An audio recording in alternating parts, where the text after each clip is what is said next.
want to show you how to make this super simple fondant book. Now I do have Tylose powder mixed into all of my fondant. It's going to help the piece hold its shape. And I'm rolling some light fondant out about a half of an inch thick. And then I have the color for the cover. And I'm rolling this out about an eighth of an inch thick. And now for the thicker piece of fondant, I'm cutting that into a rectangle. And then I just want to take my rulers and straighten it on the sides. And when I did that, the top and the bottom puffed out a little bit. So I just want to trim off the excess to make sure that this is a perfect rectangle. I'm just getting that into shape. And then I'm taking this little wheel tool and three of the sides, I'm just making these lines to give the impression of pages. So I'm just going back and forth. It doesn't have to be perfect. I'm making sure I go deep enough so you can really see the detail in this. So you want to do it on one of the long sides and then do it on the two shorter sides as well, because those are the sides that are going to be exposed. And then I want to take my rulers and make sure that it is not distorted. I'm cutting a straight edge on the cover piece and I'm going to flip that upside down.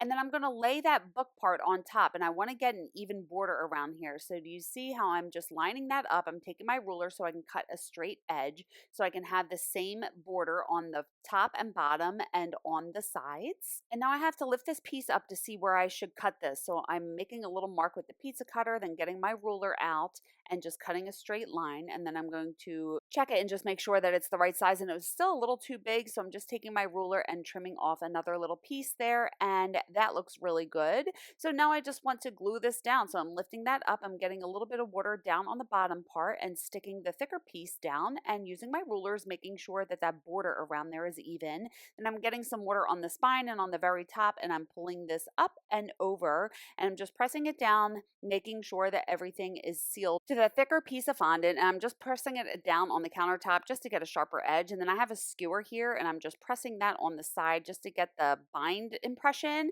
And I'm pressing down there with my Dresden tool as well. And now I have some dust here. You can skip this part if you want, but I just wanted a little rustic look. So it's just some brown petal dust and I'm shading in the pages just to give it more of a rustic look.